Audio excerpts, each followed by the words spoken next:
everybody. You're listening to the Big Chill Podcast. This is episode 821, Bread for the Brain.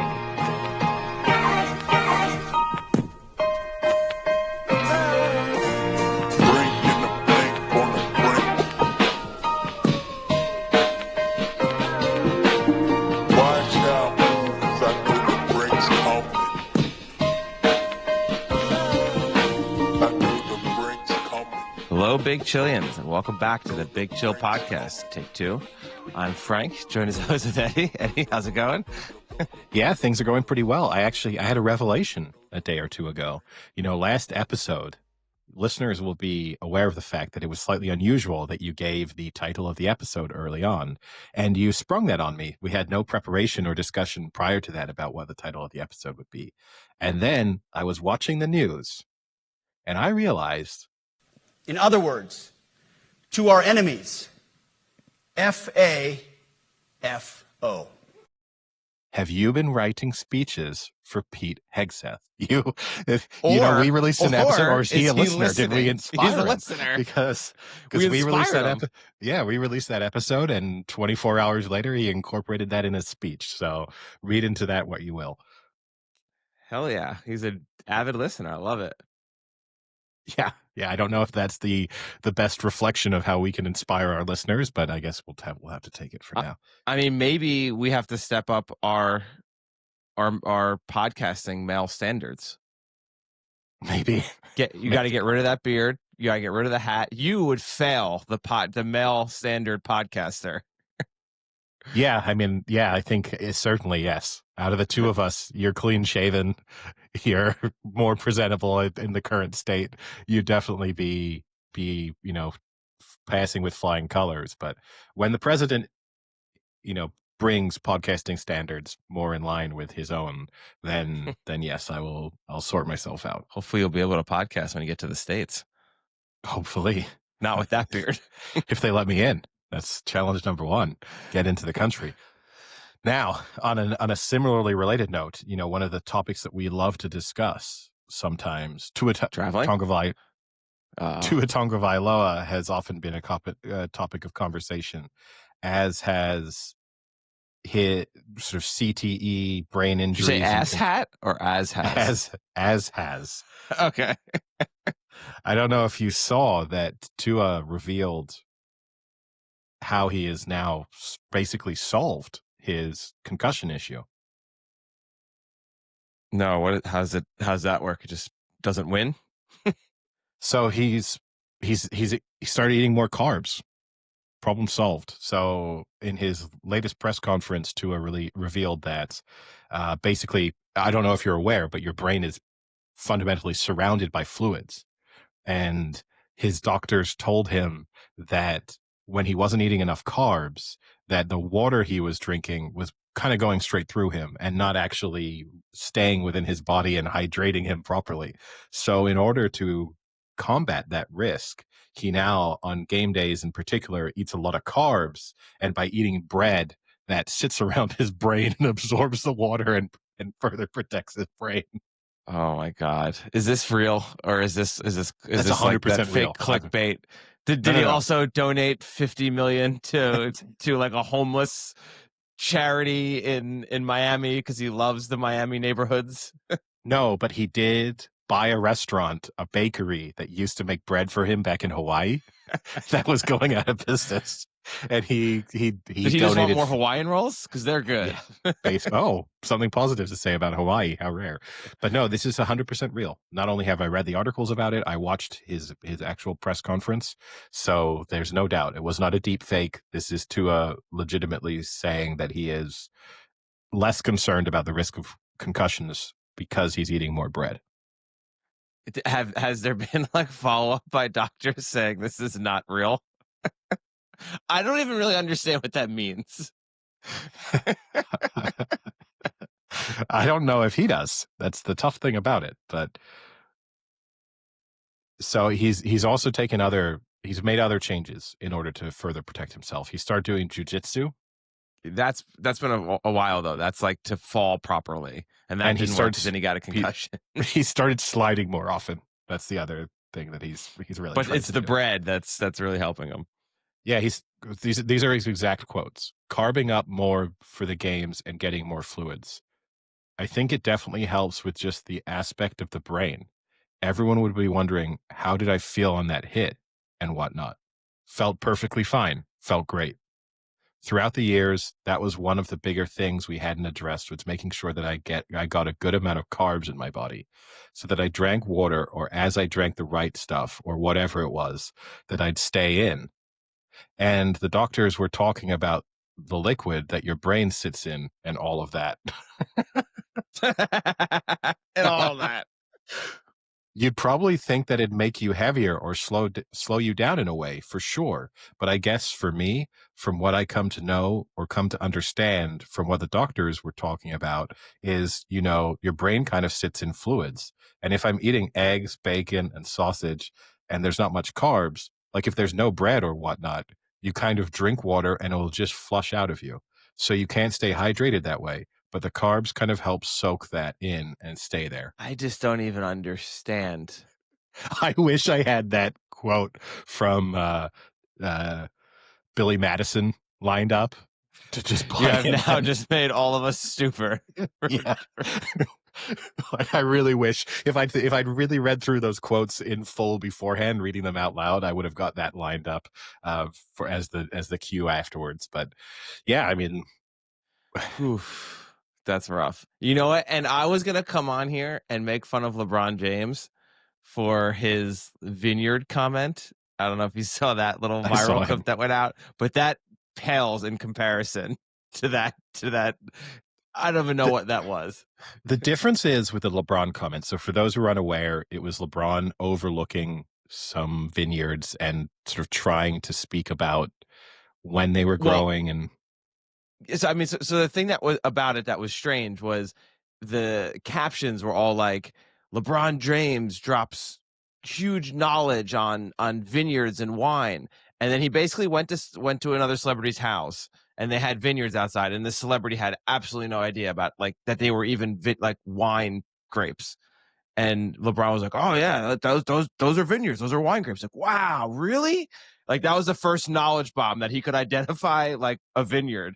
And then he was like, "Yeah, but it looks like they're not growing because normally you harvest in like September, October, August, November." He threw out like 4 months. And then so it was like he knows when they harvest. He picked a quarter of the year. He doesn't really know when they harvest. And then he goes, I bet there's some good soil down there. And then people were like, point. He knows soil. He didn't know soil. He just said, I bet there's some good soil down. That was the whole comment. And yeah, there probably is because they grew vineyards there. So they were probably like, this soil can grow vineyards. Let's grow it.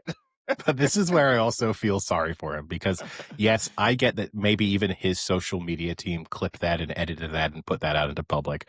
At the same time, you often speak about the fact that you would love to have, especially when we go on, say, the Royal Ascot trip and it's a bunch of us together. You want a documentary crew to be following us around. The downside to that is you are going to get caught in just completely mundane conversations where you are just sort of speculating about something that you don't really know that much about. And, that's just LeBron with a bunch of other dumb people trying to push a conversation further along. And it should have never been released publicly. Yeah, that's fine.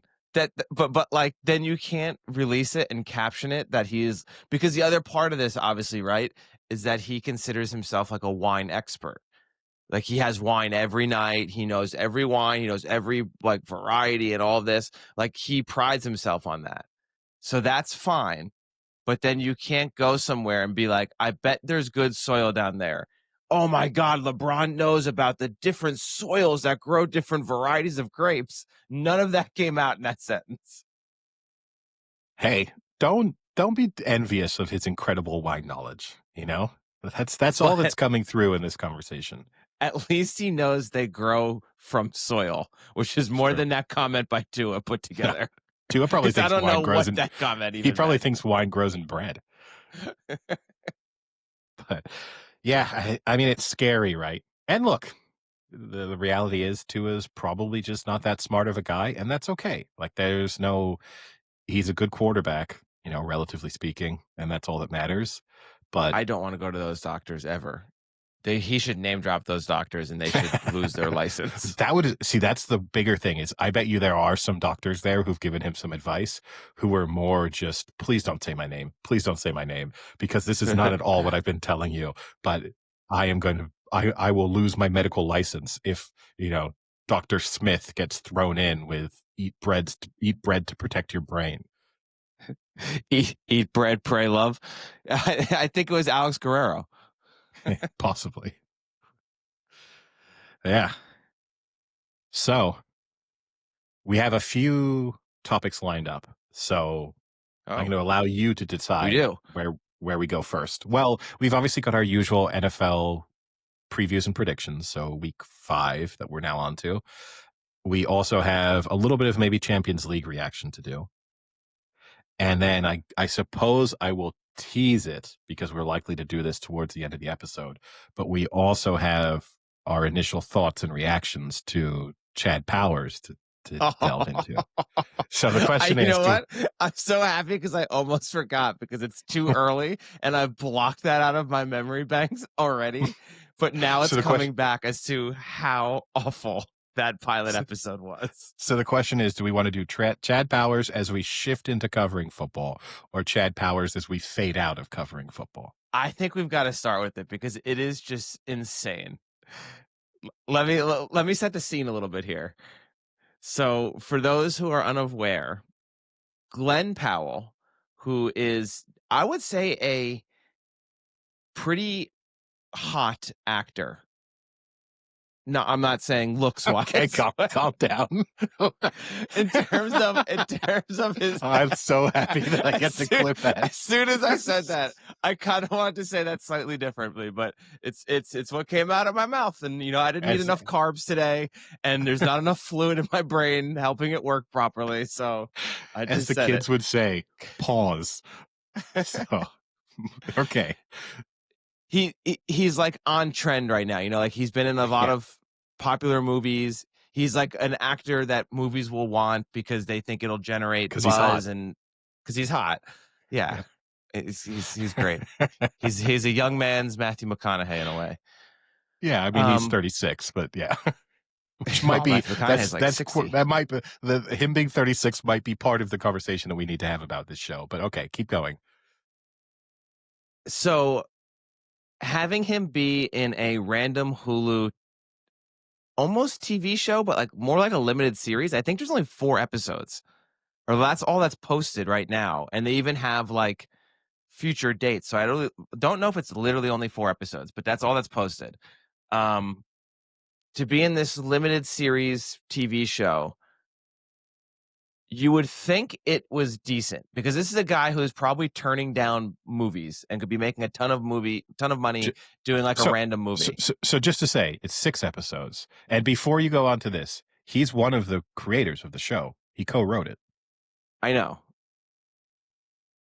But I still don't know why they let him do it, is what I'm saying. Because at a point, managers need to step in. But it's loosely based off of a skit that Eli Manning did when he had his ESPN Eli show or Manning show or whatever it was, where he went to Penn State, put on a bunch of prosthetics, and was a quarterback in an open tryout and did like really poorly on the agility and the running. But then they gave him the football and he was like zipping passes in and people were crazy about it. And then they revealed it at the end of the tryout and it was Eli and the whole place went ballistic. I genuinely think they didn't know. Like it seemed kind of real, some of it. And it got huge. Like it went extremely viral, right? Like that was like in football and that almost made James Franklin famous until he couldn't win a game against a top 10 team. And now he's more famous for that. But that's loosely what it's based off of. So when you say he co-created it, I don't know fully what does that mean. That like him and Eli got together one day for beers and they were like the Mannings are sort of producers because it's gone through Omaha Productions. But it's based off of that. Like, that's literally the first episode. I think inspired by. I don't think it's based off of, but it's inspired by.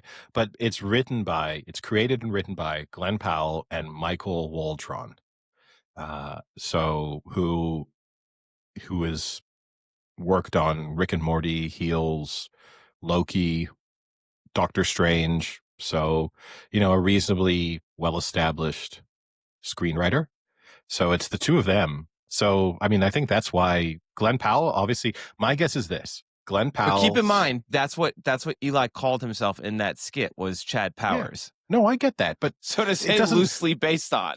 it's because it's not the same story because there's a whole larger element to the story that has nothing to do with the Eli Manning skit. The reality is this. They saw the Eli Manning's thing and thought, hey, wouldn't that be funny if it happened in real life? How can we create a story where someone is putting prosthetics on and then trying to make a college football team? And then they came up with the whole Chad Powers backstory and ran with it. And then, ended up in the story. There's a fictional college where the mascot is a catfish, which is obviously a wink and a nod. And then great one. Yeah. And yeah, it's, that is what it is, but it's basically like Ted Lasso, but not working. So I've seen 2 episodes. Have you only seen 1? I've seen 2. Okay. I don't think it's not good. I don't maybe think it's quite as bad as you think it is. Let's put the premise of how he becomes Chad Powers. The opening scene, he is one of the better quarterbacks on a national championship team, one of the better quarterbacks in college football. They are in a tied game with 3 seconds left on the 35-yard line. And they decide to run a play. And not only do they decide to run a play, they decide to run a play that exposes the quarterback to getting demolished. In what universe? Like, that right away to me is so dumb. When you have people involved who have their lives spent in football, how is that the opening premise that with 3 seconds left, national championship game on a 35-yard line, you're running a play? Not only that, the play then is him escaping 3 sacks, running 60 yards down the field to score a touchdown, and then on perfect cue about what we discussed last week, he drops the ball before he gets into the end zone. So I think you are running a play with 3 seconds left in a tied game. I don't. No, you're not. No way. You're really 35-yard at your own 35-yard line. You're kneeling. I think you're running a. I think you're running a play. Nowadays, no. I think that's crazy. That's good old school football thoughts from you, but I think you're running a play. But no. What are you running? What's your 70-yard play you're running? Just Hail Mary. Just trying to get it close. I think we could find enough precedent of teams making similar. I don't think that is not the takeaway from that of I can't believe you run a play. Now, the takeaway from watching the play is him kind of unathletically dancing through then 7 attempted tackles. 1 probably illegal block that just gets laid down on one of the defensive players who just gets absolutely murdered as he's about to tackle it. But, and I give them credit. A lot of the football scenes are not that bad because I will say they've done a good job of all the wide receivers and running backs and stuff within the game are clearly reasonably good football players. So it does look okay. That one scene looks kind of terrible and stupid. I also, if I were to be critical of it, so he then drops the ball as he's running into the end zone. Kind of it sits on the 1. A lot of people seem to be aware of the fact, like the crowd is instantly aware of the fact that the ball's been dropped. None of his teammates are. They're all celebrating in the end zone, and then a Georgia player, because he's playing for Oregon, a Georgia player picks the ball up and runs it back 99 yards for the championship-winning touchdown. If I just thought about that, why don't you just have it be they're losing by 4, and that he runs into the end zone, drops the ball gets recovered, game over? Like that at least would have been kind of believable, because I can believe the dropping the ball. I can't believe that someone picks it up and then goes 99 yards without being caught. That bit I struggle with. Well, you can believe the dropping the ball because we've seen it 3 times in our lifetime. So, like, Well, more than. believable is Yeah. like, it happens, but extremely rare. But the other part is, not only does he drop it early, like the other times we see, sometimes when players drop it early, they drop it early and it kind of like rolls into the end zone with their momentum. It wasn't even close. Like, it stops at the 2-yard line. So how does no one else on the team be like, oh shit, maybe this didn't cross, because it still hasn't crossed? That part, I agree with you, is also a little unbelievable. The other part that's slightly unbelievable is, as he's watching Georgia score, which I'll give them the benefit of the doubt, maybe they have already scored. He's still standing there in the end zone. He's standing in the end zone. You then have a like terminally ill cancer child in a wheelchair, and his father somehow now 3 feet away from him. So even if he's in the corner of the end zone, this means that they were literally like on the field, like in the way almost of the thing. He then fights with his father instead of just walking away. No teammates around him, no one around him. He fights with his father so bad that he pushes the father over and Well, he hits him knocks over the kid in the wheelchair, the terminally ill child in the wheelchair. I don't know if someone said that because they thought it was funny, or if someone thought it was so egregious that this is why he would be like the worst guy on the planet. Well, they did need to. I get that the thing is, right? So for the setup, he has this happen, and then he's blacklisted from the NFL, clearly goes undrafted. So you have to understand. You have to think that this guy is the starting quarterback in the championship game, and probably at that point expected to be at worst a top 20 pick in the NFL, because just even if you're not that convincingly good at that stage, that's just what's happening to you, and then doesn't make the NFL. So what he has to do in the fallout from just dropping the ball, which would be that hurts you, that maybe drops you a pick or two for just being stupid. That teams are like, but he has to do something so horrific that he then goes undrafted and never gets a shot in the NFL, which I still don't think that's bad enough to even. Now, my counter to this is, see Jalen Carter, who after the national championship was involved in an incident where his coach and teammate, or 2 people, they don't confirm that they were drinking and driving, but they were drinking and driving 120 miles down a road, allegedly crashed and died. And then he left the scene and didn't tell anybody.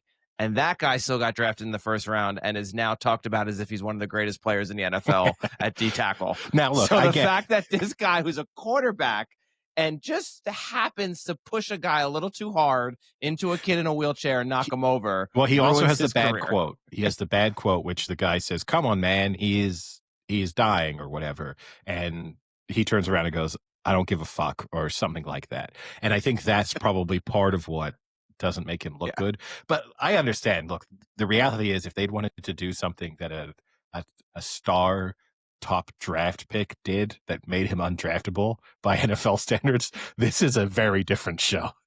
This is this is a true crime show that would just be on another level. Like, this would be, he'd have to be the main character in Saw. That's what he would have to be. It'd have to transpire that he was behind all of that. And even then, people be like, he's pretty smart though. Imagine the creative plays he could come up with if we just gave him a chance. I don't know if it even makes the top 15 worst things NFL players have done this year. I mean, but look, I understand. It's supposed to be kind of a lighthearted, leaning towards family show, not quite on the level of Ted Lasso, but definitely something that you would be wanting to potentially watch with, say, your teenage kids. So I get it that you don't want to go too real. And the premise of the show is kind of jokey. So I'm not going to grill them too hard. What I will, kind of moving the plot forward, because it's created and produced by Omaha Productions. Produced, not created. Yeah, You got to separate this. they had an influence in it. But listening to Glenn Powell, their conversation, supposedly Eli Manning and Peyton Manning were mostly involved in just trying to make the football scenes realistic. Well, that didn't work out then, did it, Eddie? Because everything we've said about it so far is that scene that sets the entire premise for the movie is fucking asinine. Keep the show. Now, the other thing too is it's a little jarring. Glenn Powell's 36 and he's hot, but he looks 36. You know what I mean? There's no He's a hot doubt. 36. So seeing him play a college athlete, even though they've tried to make him look a little bit younger in that scene, he does not look under 30 years old. No. So that's also a little bit strange because you're almost trying to figure out at first, like, is this actually Oregon versus Georgia, or is this some kind of UFL game taking place where these are two teams that look kind of like college teams? But moving the plot forward. Wait, okay, now let's just move forward slightly. It's now 8 years later. Yeah. He has done nothing. After 8 years, the whole premise now is that he's finally going to get his shot in the XFL, which is crazy to me that in 8 years, not only did he not get drafted, not go to the NFL, not try and walk on, he doesn't get into the CFL, he doesn't get in the XFL. He's done nothing for 8 years. Yeah. I mean, we don't really know. Maybe some things happened in this, but he's finally getting his real shot as like a starting quarterback in the XFL for the Las Vegas XFL team. Now, it's like Johnny Manziel-ish. Yeah. It's kind of what it reminded me. And Johnny Manziel had like 7 chances. He was still the number 1 pick in the draft. But my guess is, yes, that is very inspired sort of by Johnny Manziel. Of this guy is just gone and is off partying and is a party boy, but people might still believe that he has talent. And okay, I can accept that too. What I can't accept as the show progresses. Hawk 2, isn't it? No, that's also believable, I suppose. Why is he driving the Tesla truck, by the way? The Cybertruck? I think it's just supposed to make him look like a douche. I think that's... But doesn't that cost a lot of money? I don't understand. His dad's obviously wealthy. His dad's a super successful... But he's kicking him out of the house. Yeah, but I think they chose the because he's supposed to be a douche. And I think the Cybertruck was representative of what car can we put him in that makes him unlikable to pretty much everyone. And I think it's probably a good choice of car. But fast forward a little bit. Wait, I have one more thing and then you can get to, because I know you want to get probably to the college part. How he generates this idea of that he's going to walk on as a fake player on a college is he's driving his Tesla, randomly hears in California that Southern Georgia is holding open quarterback tryouts. He hears this on his car and then happens to look up he's at a studio, like a movie studio lot, and happens to see a poster of Mrs. Doubtfire, which was made probably 35 years ago.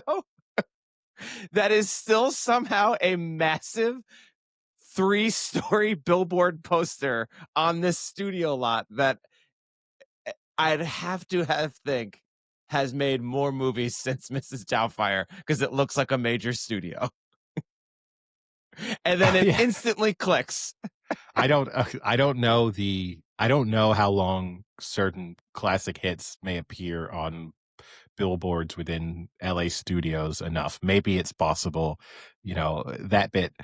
I mean, look, his dad's the best prosthetics artist in the world, so I don't think he needed a lot of pushing in that direction. My biggest issue with this whole show is not any of this. I can live with that. It's not supposed to be a documentary. It's that wherever he goes, he then goes to this college. He drives across the country, gets to this fictional college, and appears. This guy is still, already the need for the prosthetics is he's so recognizable. Like this college football player. Because he's so hot. 8 years previously. People, he couldn't just show up and say a different name and cut his hair and people would, if I'm trying to think of who an equivalent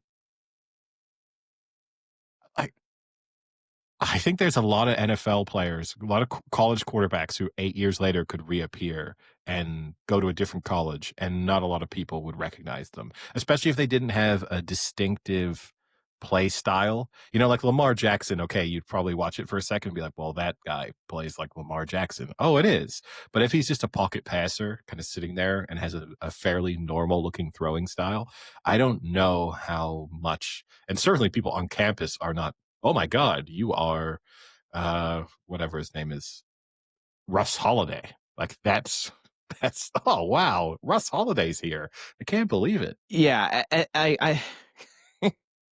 I just don't the I'm fine with them. Like, I get it, it's a goofy show, and I'm fine with, like, then the premise becomes now he's going to be the quarterback on this team, and it's going to make him a better person and all of that. It's very, very Ted Lasso-y in a way, and that's all fine. But they could have put more than one drunken night's effort into figuring out how he got there, because that first 30 minutes is just so fucking stupid. Like, the fact that he just looks at a Mrs. Doubtfire poster. The movie was made in 1993. There's no fucking way a Mrs. Doubtfire poster is still up there. Come up with something a little more creative. Maybe he's just at home and the movie comes on. That's at least a little better. Like, it's so fucking stupid. That's like the minimalist effort you can put into coming up with something. And don't try and search if it's still up there, because I already did last night and it's not. Hey, I mean, I'm about to go to LA. I will go to the studio and I will see if it's there. Right? I will check for myself. But I Well, mean, and then you okay, have the issue of, like, this he's is the not a one student. okay, this is the only thing that I could say if you were trying to defend this. So there was Mrs. Doubtfire the musical in LA.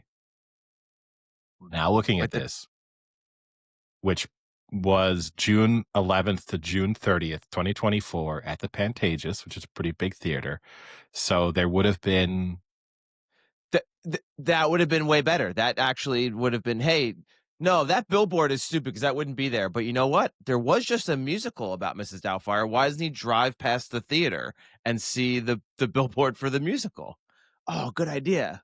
There we go. That took us all of what, 25 seconds of Googling? well, anyway, it's always interesting to see the different things that we pick up on that really bother us, because it's nowhere near, because also again, and I'm usually Mr. Negative, I didn't hate the show. I think it's pretty bad. The jokes are pretty bad. The jokes are bad. There's a lot of them that just don't land. There's a lot of them that are just bizarre. There was the CTE joke where the booster's just calling it CT, and they make that joke twice, and Yeah. it was such a bad joke that I didn't even understand it was a joke at first. Like, that's the biggest criticism you can always have of a joke, is that the first time she says it, it's just like, I don't understand what she's trying to say. So there's no humor in the moment. But, and there's just lots of little things about it where, like, I don't know why he has to be wearing a wig. Couldn't he also just have cut his hair? Like that, like, wouldn't he have made his life that little bit easier with just dyeing his hair and a slightly different haircut? And then, like, I don't know why he has to go down the wig path, which leads to all sorts of other issues. And I get it. It's trying to sort of mishap is part of the show. My bigger takeaway from this, he's then sleeping on the couch of this college kid who is helping him with the If you want to prosthetics. even call it a couch. That thing is, maybe two people could sit on it, maybe, but it's really a large, like a love seat for one person, basically. Let me put it this way. Even I can't lay on this thing. Yeah. And he sleeps on that thing and is not his only complaint about it is that the cushions are not that comfortable. There is no way. So at this stage, he's 30-ish years old, basically, like somewhere in Yeah. that region. He's somewhere between, let's say, 28 to 32, depending on what his college career looked like. There's no way a man of that age is sleeping on something like that. and not just waking up in the morning every morning and saying, my back hurts so badly. That was awful. I didn't sleep. Why am I not sleeping on the floor? Why am I not taking the cushions off and sleeping on the floor? Like, I don't get that at all. Now, especially your height. So I looked it up. Glenn Powell's 183, so he's around 6 foot. Who knows with actors, but let's say he's roughly, he's roughly 6 foot tall. That's just a nightmare for him. Yeah. Yeah, I clocked that couch because at one point he does try, he like lays on it like he's gonna go to sleep, and I was like, how is this fucker even gonna attempt to try and sleep on this thing? It wouldn't even, for people who do not watch it, it's so small that it wouldn't even cross my mind as being a viable option to sleep on. You know what I mean? Like if I went to your house and you're like, the only way you you're need to sleeping on it crash, is you're sitting up, like Yes, sleeping in a sitting position. That's how you're Yes. sleeping on it, and like slightly like leaned over, that kind of thing, where you can like kind of lean into the corner of like a love seat couch to sleep. That's how you're sleeping in it. But then made worse by the fact that the arms are just wooden arms. So it doesn't even have cushioned sides. His back is just being dug into by a wooden arm. That's all he's getting. It's all part of the character of Chad Powers. Yeah. I mean, also, you kind of have to flag the fact that he is not enrolled at all, and they just let him try out. Like, I don't think there's any way in nowadays where you can get away with just a random person walking onto a football field and be like, I'm going to try out, without them being like, okay, where's like your like, cause they were like, where's your school ID? And like, he doesn't need it. It's fine. It's like, and then he just gets enrolled because the next day they get like a fake birth certificate and driver's license and everything. No vetting, no nothing, and he's in. That I might be able to believe that if Maybe, they really want but you on not- the football program, they're turning a blind eye to a lot of concerns. I mean, he might have They don't turned really that want in. him because he's not even starting. That's also the thing. What did you think? Last thing, what did you think of his throwing motion? Not great. Not terrible in the kind of pantheon of bad screen quarterbacks. He's definitely not the worst. And he's legitimately making the throws, and there do seem to be some throw. Now, I did have one thing. His first throw he makes in that tryout, which is just like basically the wide receiver just burns the corner, breaks his ankles, and then it's just like an out route that he's throwing. And the crowd reacts like, whoa! He has completed a 15-yard throw that if you were a high school quarterback and you couldn't get, people would be questioning you. And then the following throw, he actually hit someone deep on like a 45-yarder that drops right over the corner shoulder. That's a nice throw. Why didn't you have that one first? And the crowd gets interested in that. But you got to work him in, and then he Mahomes it with the no look. Which the funny thing about the no look one is they don't show you they kind of show it from a couple angles, and the first time you can't really appreciate that it's a no look, so it just looks like he has a terrible throwing action like that. Yeah. I actually saw it, I was like, ooh, that doesn't look good, and then they sell you on the no look element. What do you think? Yeah. Also, the fact that he then goes viral on TikTok minutes after this open tryout at Georgia Southern ends. Look, it happens to me all the time. I'm always monitoring social media to see tryouts at various colleges around the U.S. Now, what is unclear in this is how good Georgia Southern are supposed to be. The stadium's enormous. The stadium's huge, and they're obviously having losing seasons or sort of middling seasons, going 8-8 or something. But it's unclear, are we supposed to think of this as if, I don't know, LSU were holding open tryouts, but they've had a couple bad years? Or is this as if, Georgia Southern, a school that we've not really heard of, is he's getting walk-ons at you're Division I, but you're the worst team in the SEC. What exactly, where do they rank in the kind of? I just hope Georgia Southern goes on to win the Mud Bowl, because that would be a great ode to the Water Boy. But there is no way in today's world where Chad Powers would go viral on TikTok and internet sleuths within 10 minutes wouldn't know that this person does not exist. Well, no, not only would they know that this person doesn't exist, I think within 10 minutes, people would know exactly who it was, because Yeah. you would just have people who are like break down his throwing motion and be instantly like, oh, that's, like this is a pretty famous college quarterback. We can tell because his disguise is undone. Like when he's wearing a helmet, then there's no real disguise there anymore. That's just It's a just a college nose. quarterback. Yeah. So It's just a you see bad nose. you just see him throwing, from behind. I just love that we discussed the early dropping of the football literally last week, and this is the whole premise upon which this movie is built, or this show. It starts the downfall of of Russ Holiday's career. Oh God. All right. On that note, let's move on to actual real world football then. So we kick things off with Thursday night football with the Rams at the Niners, and the Niners at the Rams, and the Rams are 3.5-point favorites. Yeah, this to me is Rams to win, Rams to cover. I think Purdy's out, Jennings is out, and I want to say someone else is also out. I can't remember. Well, then obviously Bosa is out as well. But yeah, the Niners are already depleted a quarter into the season. The Rams look pretty good. Puka Nacua looks like he might be the best receiver of his generation, maybe even better than Calvin Johnson. I'll take the Rams to win in the cover. Yeah, I mean the Rams have kind of had the Niners number in recent years anyway. That's in the McVay versus Shanahan conversation. McVay has usually come out on top.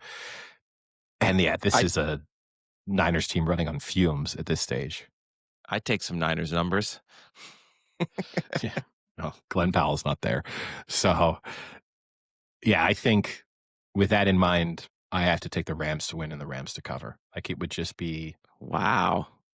No, I mean, look, I'm honest. I'm not just a homer. I'm not going to pick them to win every time. But yeah, it's difficult to see how this version of the Niners could possibly win a game against a healthy Rams.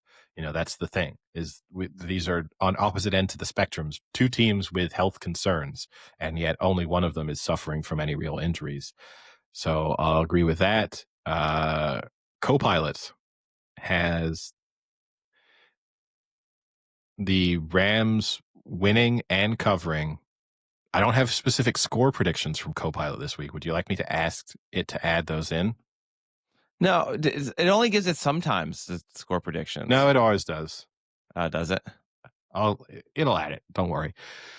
Okay. It has Rams 27, Niners 20, and its prediction: the Rams are favored at home and boast one of the league's most aggressive pass rushes, tied for second in sacks. With Brock Purdy potentially sidelined, San Francisco may struggle to protect the quarterback and sustain drives. Expect Matthew Stafford to capitalize on short fields and lead LA to a comfortable win. So just to you are right that the Rams have the Niners number. They've won the last 4 and 7 of the last 11. But the last 4 they've won have only come by an average of just 3 points. So relatively close for the most part, not blowing it out. So it might be a closer game than people think. The Niners always find ways to somehow stay in games, even when they clearly don't look like the better team. Like I'll give Shanahan credit for that. He can somehow always kind of make a game close. Well, plus the Rams are not the type of team that really lends itself to blowing opposition out, because they're also slow, long drives, kind of leaning into defensive battles. So these are two teams that, you would expect to be this potentially a relatively low scoring game. Up next, we have the Vikings at the Browns, although this game is being played in London. I would not be fucking caught dead at this game. I will be in attendance. Oh, really? I'm quite looking forward to going, actually. I guess the question mark is who will be playing quarterback for the Cleveland Browns in this game. It looks as if this is It's the Gabriel. start. He's been named a Yeah. starter. Okay. Yeah. Dylan Gabriel has been announced. So a new era in Cleveland. I know that led to Shador Sanders' bizarre silent interview that he did with the press, which, I mean, he's just going out of his way to make himself. I mean, speak about someone who could kind of inspire the Chad Powers character. That's a guy who's trying as hard as possible to not be likable. And what I don't understand about it, because I Yeah. mean, they even cut to him last weekend standing looking sad as Gabriel came in. You would think he knew he was third string. You would think that kind of Flacco being moved out is at least him being one step closer to starting. So you Yeah. think he'd be pleased. You go like, this Gabriel guy probably won't be amazing. So there's a solid It's chance Gabriel guy. in no, but you know what I mean? Like in 4 or 5 weeks, there's a solid chance that I'm coming in. Or if he gets hurt, I don't want him to get hurt, but if he does get hurt, then it's my chance to shine. So I should be pleased that Joe Flacco isn't kind of keeping the job and hanging around for a long period of time. Yeah.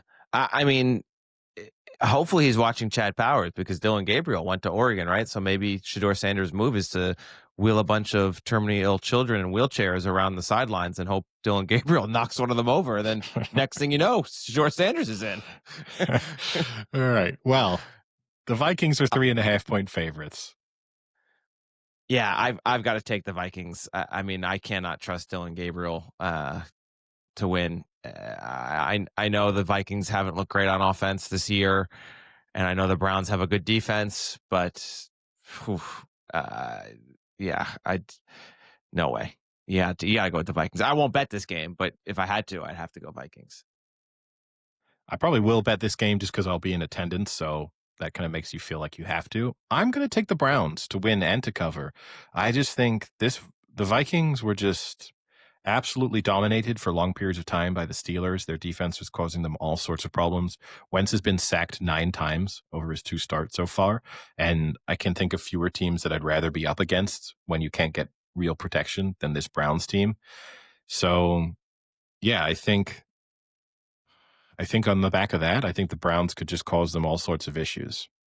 So, yeah, I'll go for the Browns to win this one. Interested to And see what Copilot says. This will know how up to date Copilot Sam is right now.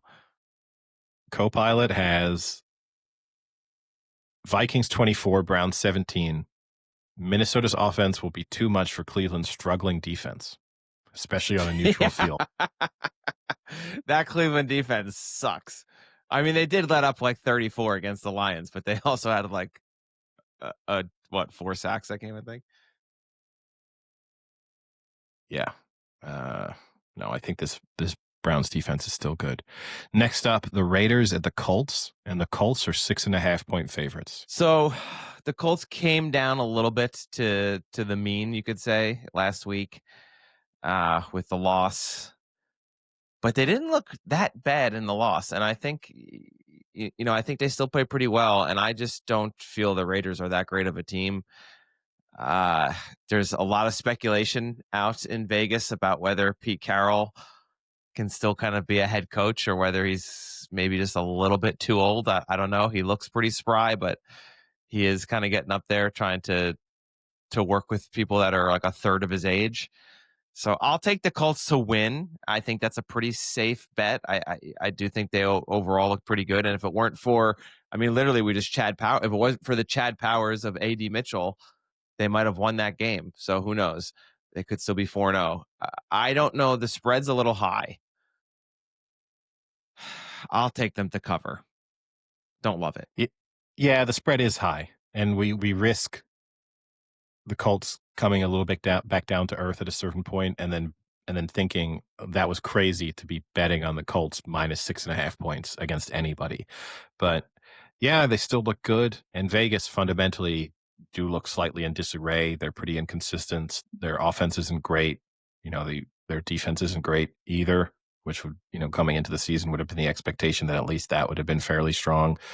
Sure, their running game does seem to be picking up, but Yeah, I think the Colts will win, and I think the Colts will cover. And Copilot agrees with us. It has Colts 30, Raiders 21. Daniel Jones's mobility will be a problem for Vegas, and Indy's run game will control the clock.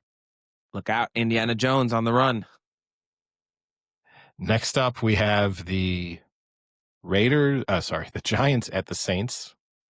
And I have to admit that this is one of the more confusing spreads of the season for me so far. And it's the Saints minus 1.5 at the moment.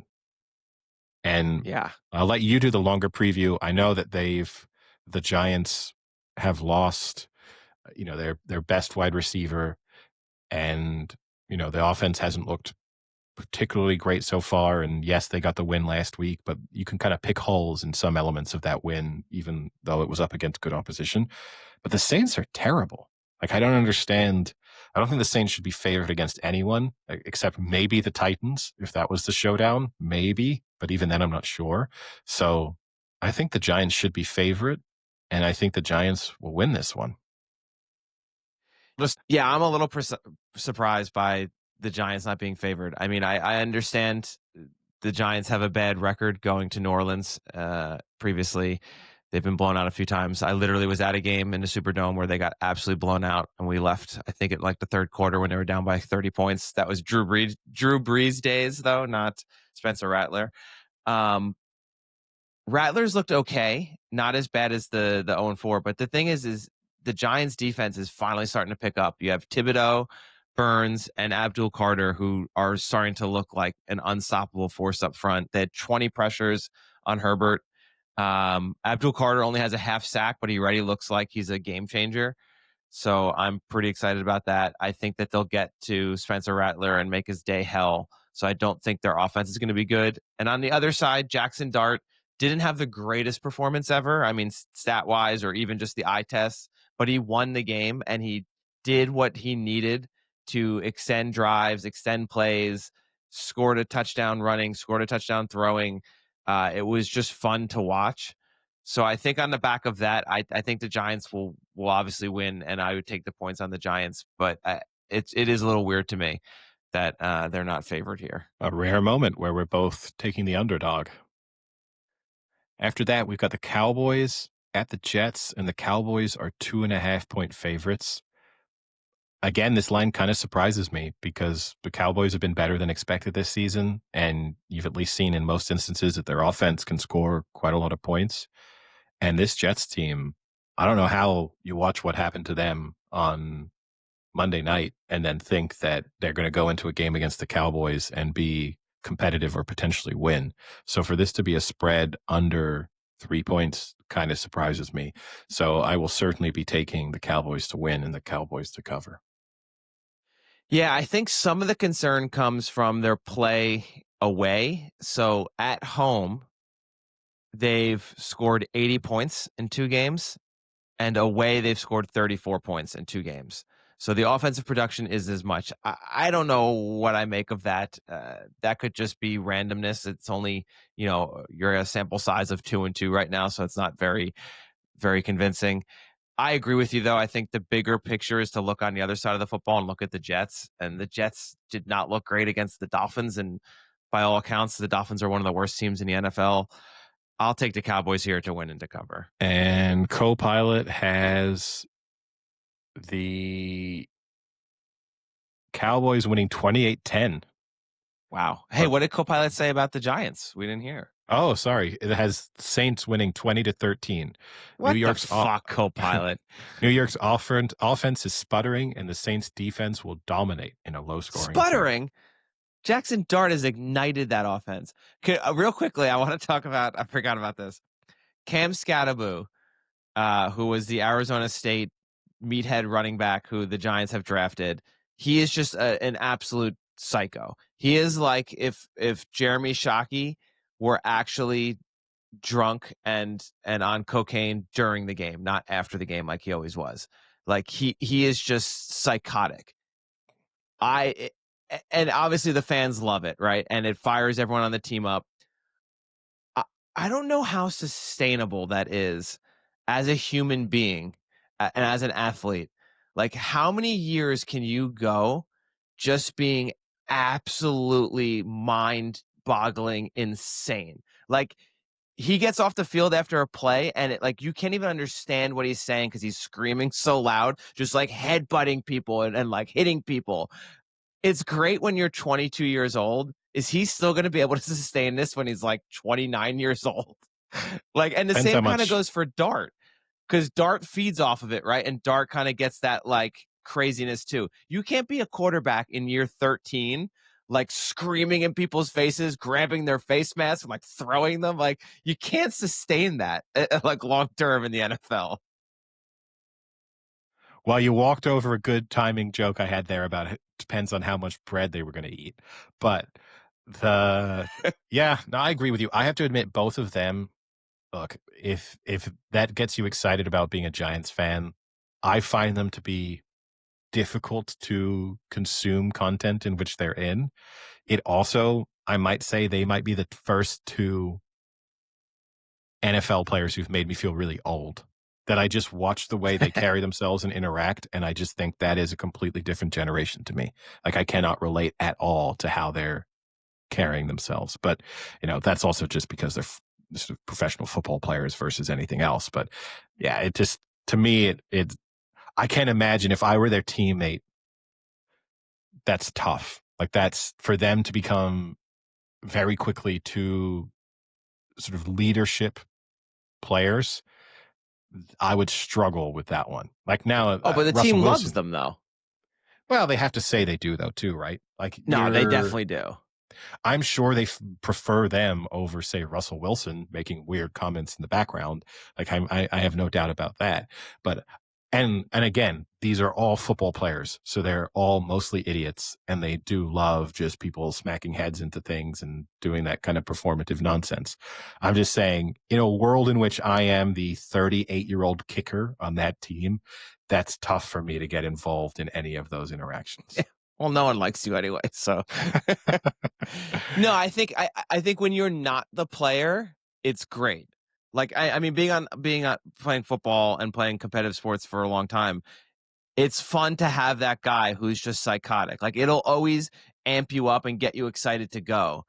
But I couldn't imagine being that person all the time. Like, you can do it when you're young and when you're new to the league, but like, to be able to sustain that for a career, that's going to take its just toll mentally on you. I'm sorry. Like, that guy's going to be a shell of a human in 7 years if he's still doing that.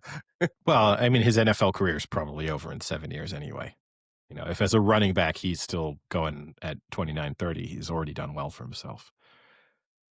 So then finishing off the Cowboys, back to the Cowboys, Jets. Copilot has the Cowboys winning 28-10.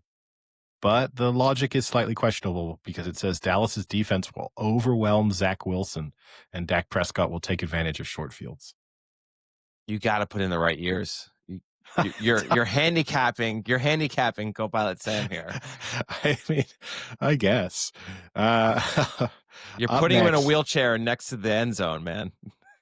Up next, we have the Broncos at the Eagles, and the Eagles are 4.5-point favorites. I don't know how to feel about this one because these are two teams where, you've got the Eagles who just keep winning, but don't necessarily always look good whilst they're doing it. The Broncos have not looked good so far this season, although Monday Night Football, they got back to their defense looking super dominant. I know the clips have gone viral of them getting pressure with just, a three-man front. But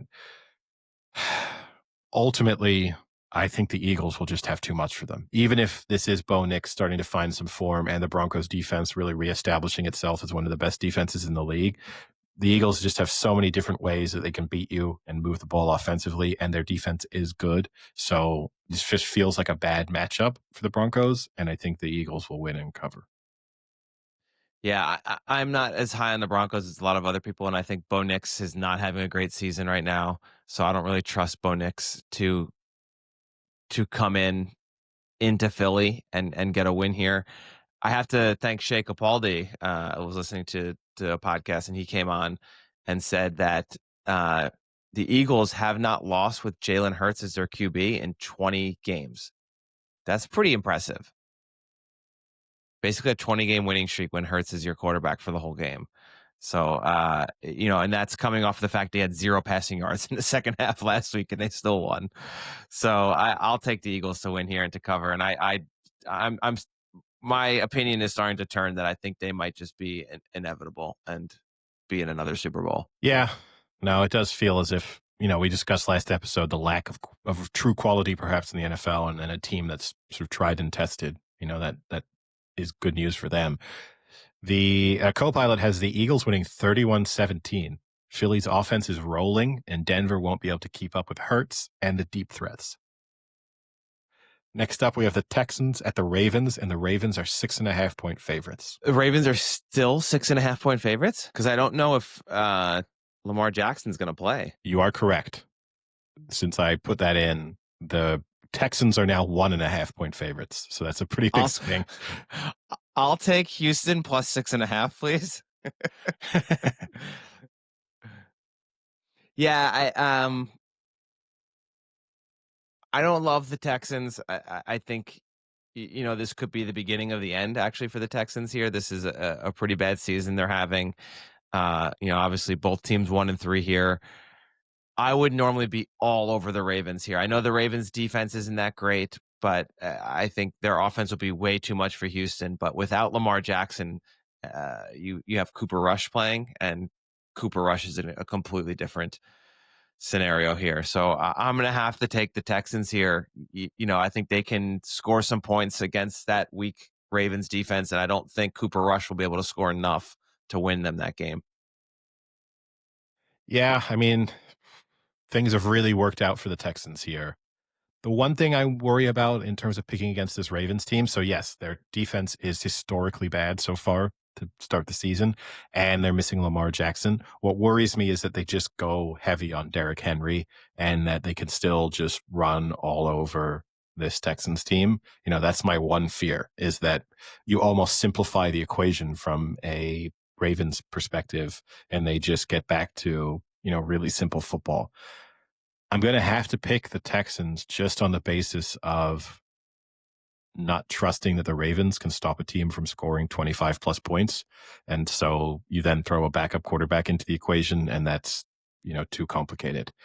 But yeah. What if I told you, Eddie, would it change your mind if I told you Cooper Rush is 9-5 as a starter? Not really. Okay, just trying.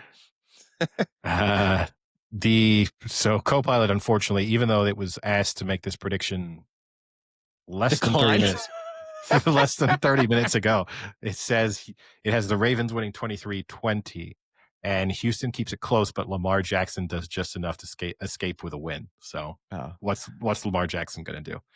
I thought it refused to give a score. I thought it Jerry Seinfeldist. I refuse to run. I choose not to run. Then we have the Dolphins at the Panthers, and the Dolphins are 1-point favorites. This is a team of, I think for me, this is a bet of what team do I think is worse. And as bad as the Dolphins are, I think the Panthers are worse. I think we were fooled by that blowout win they had against the Falcons. That is going to be the fluke of their season. The Dolphins looked slightly competent last week against the Jets. Tyreek Hill obviously is going to be out. That's a pretty big loss. He had, I think, like 80 yards in that game already before he was out. But they do still have Waddle. And apparently now they have Darren Waller, who took a year off to retire to rap. And it just shows you that the Giants can just be so bad that they can force a player into retirement to start a rap career, then he can come out of it and score 2 touchdowns in his first game back. So great look for the Giants there on that one. I'll take the Dolphins to win and to cover.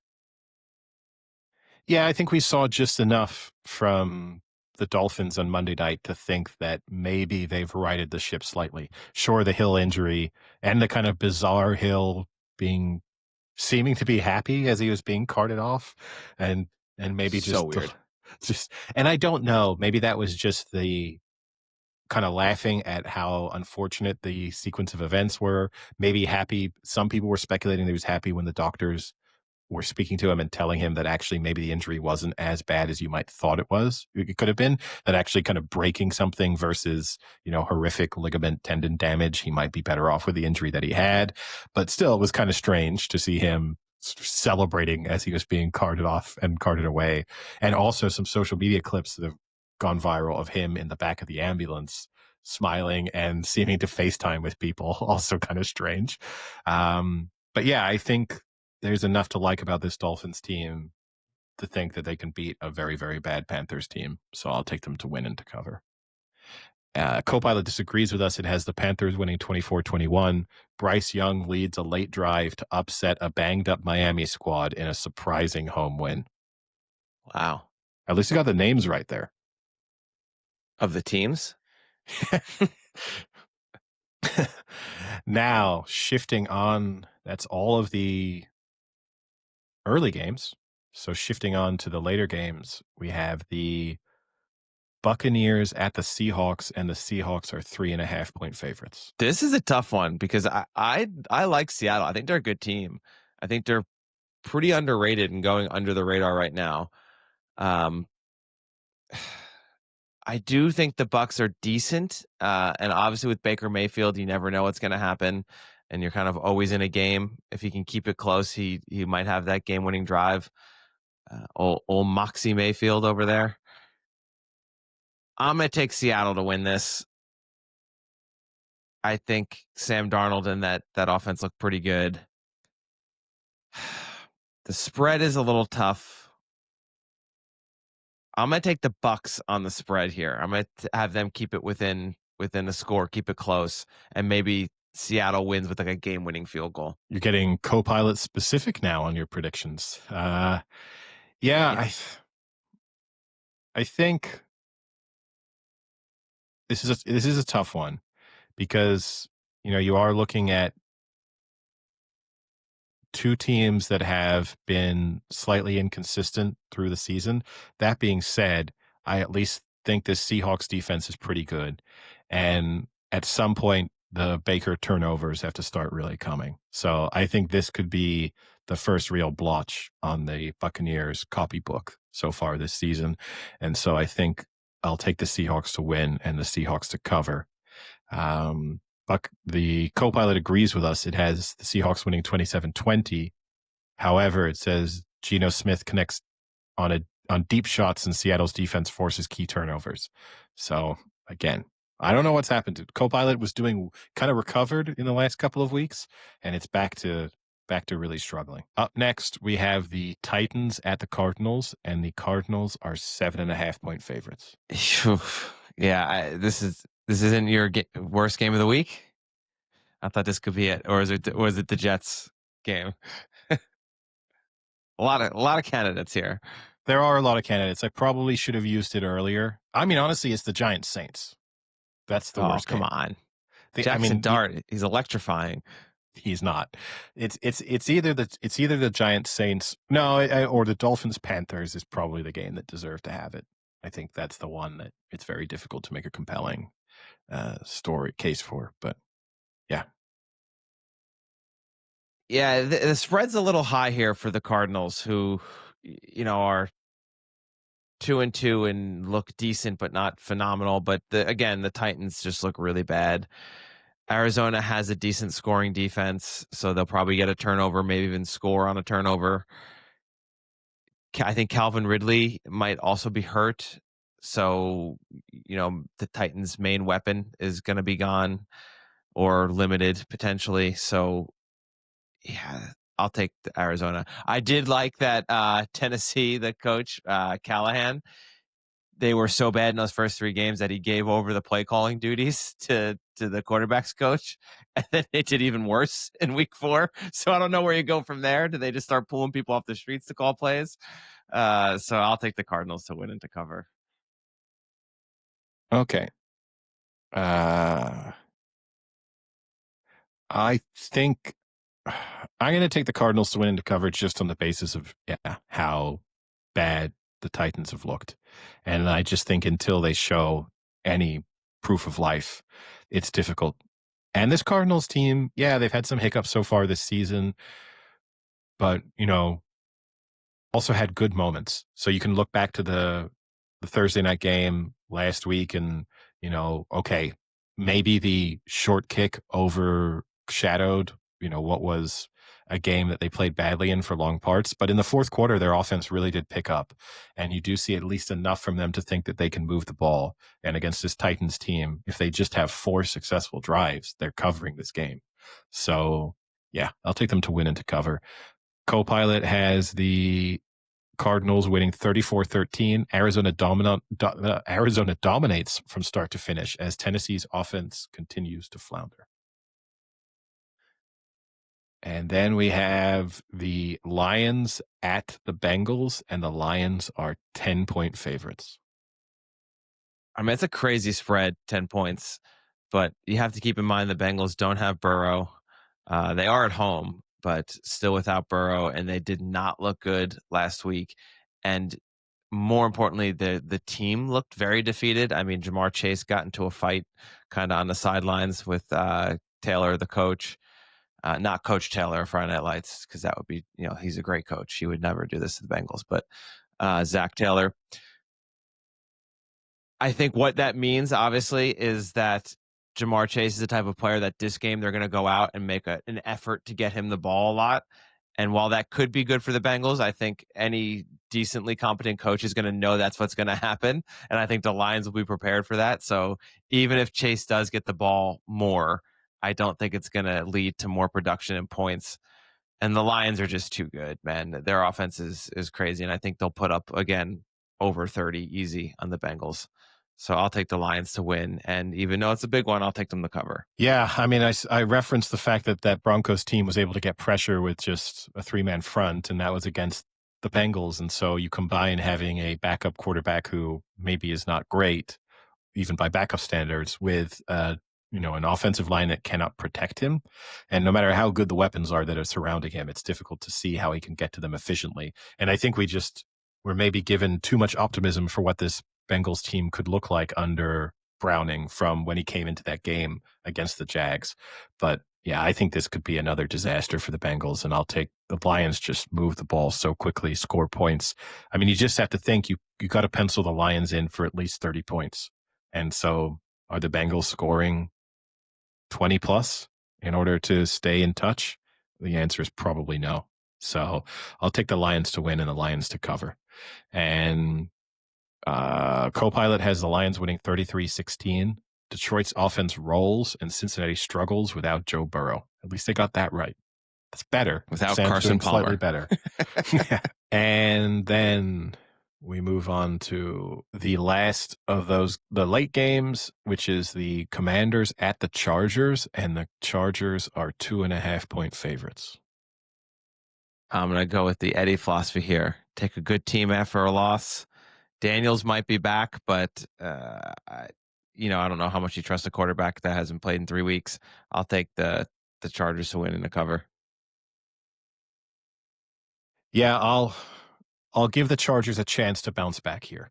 That was a really disappointing, and the manner of that defeat. I think there's different ways that you can lose, but that kind of limp display against the Giants, that was everything we fear kind of from a Chargers performance, where Herbert just doesn't quite have it, and they have drives where they can put themselves back in the lead or really get the offense going, and they're just not able to sustain them or materialize.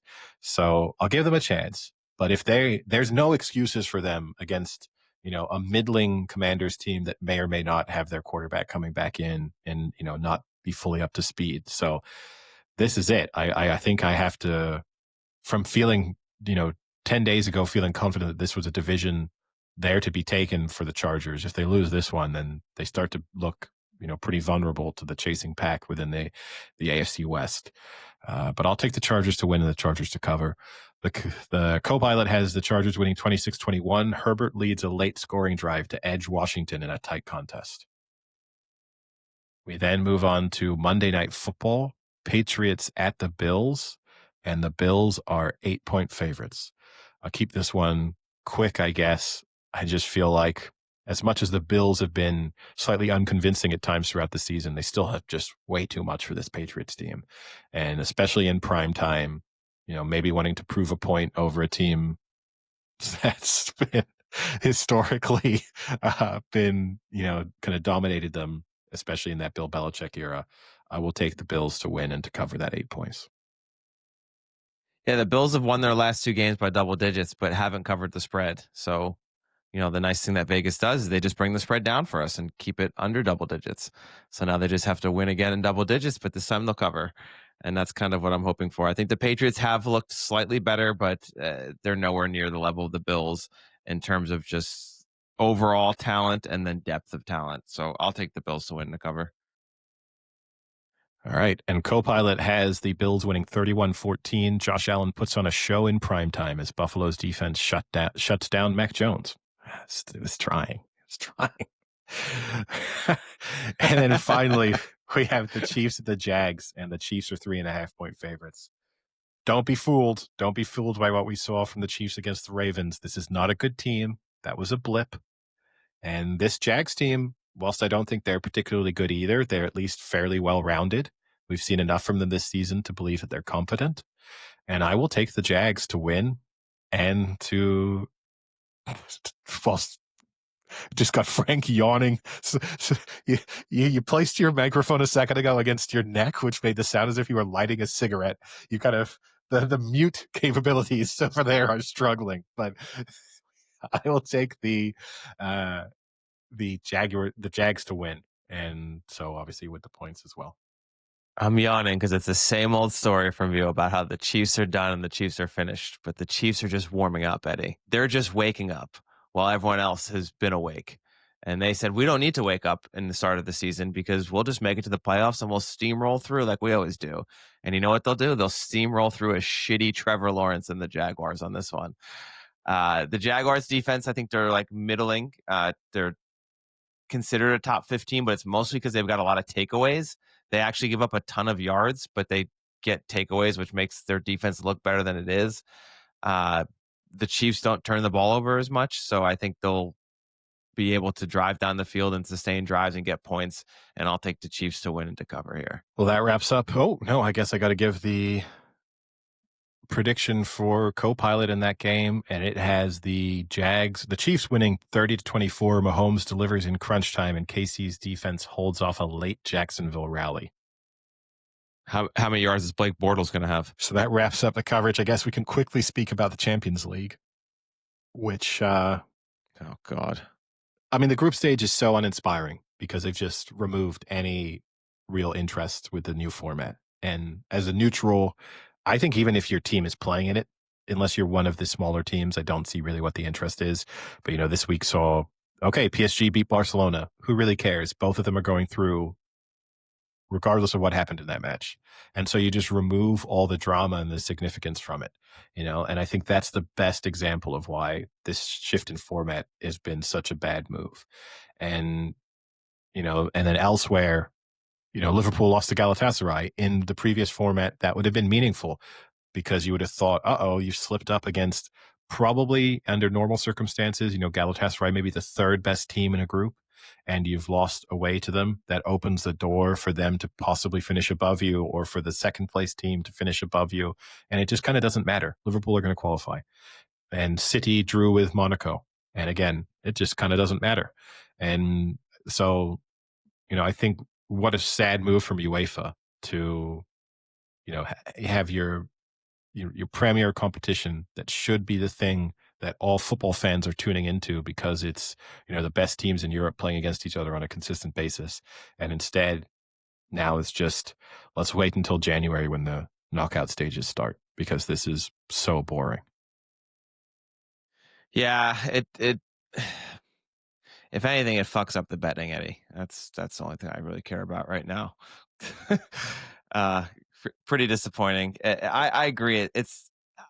It's weird because even when you look at the standings, there's like 50 fucking teams in this table. I can't make any which way about it. It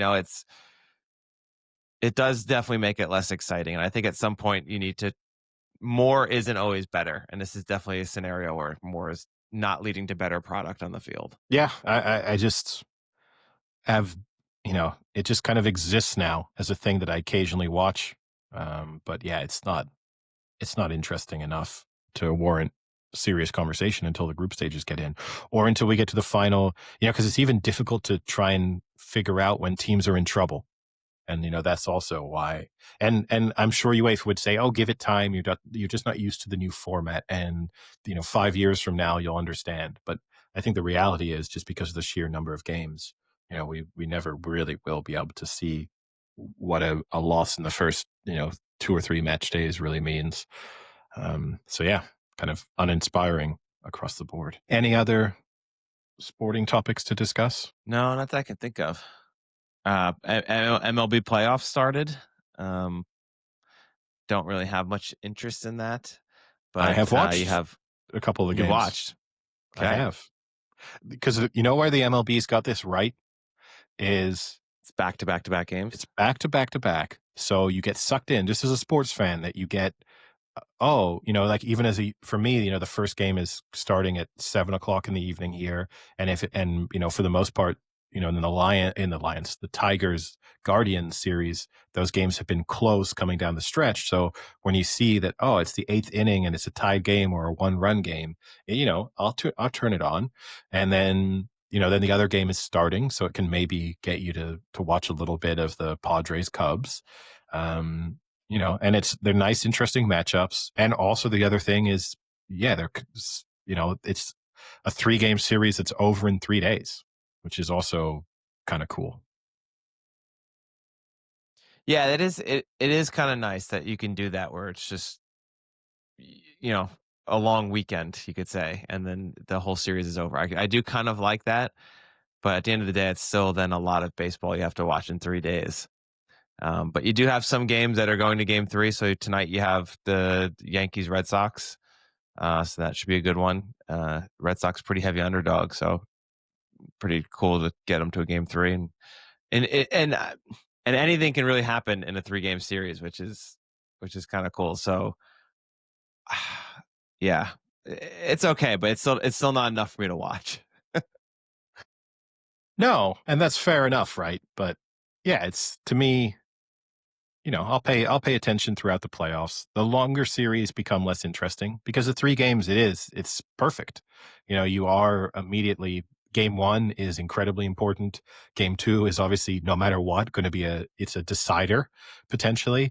And then game 3 completely up for grabs. And it's kind of worked out perfectly for the MLB in that all of the games have gone to a game 3. So, Yeah. they've got this. Except the Dodgers. I think they won, didn't they? The Dodgers swept, I think. Yes, they did. You're right. I mean, honestly, for me, my dad's coming next week, and I know if the Yankees are still in, he's going to want to watch the Yankees. So I'm really rooting for a Red Sox game 3 win here, so I don't have to watch the Yankees instead of other fun things that will be on television, like like The Chase or Tipping Point, things like that, Or Chad Powers. or Chad Powers. Yeah. I would rather watch an MLB playoff game all day over Tipping Point. That is a no-brainer No for way. me. Like, I mean, Will the coin drop, Eddie? Will it or won't it? Then That someone can being fuel me asked, for hours. someone being asked what the capital of Belgium is before watching them play just a carnival game briefly. A great carnival game. All right. Any non-sporting? I know we had the long Chad Powers discussion, but any other non-sporting topics to discuss? No, I'll be traveling to Phoenix for a hockey tournament this weekend, so I'm sure we'll have some traveling discussions, at the very least movie discussions, because the flights are long enough that I'll be able to watch some movies.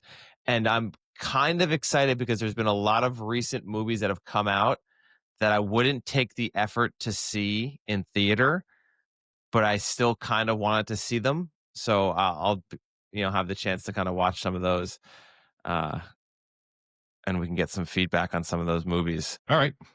Look forward to it. Although, I mean, that's not. I might just too long. repeat Chad Powers, actually. So I'll just keep watching it. It's worth a rewatch. Get a kind of deeper dive into some of the more subtle sort of nuances of the character. All right. I guess with that, we'll call it a day. Sounds good. All right. Talk to you later. See ya. Cheerio.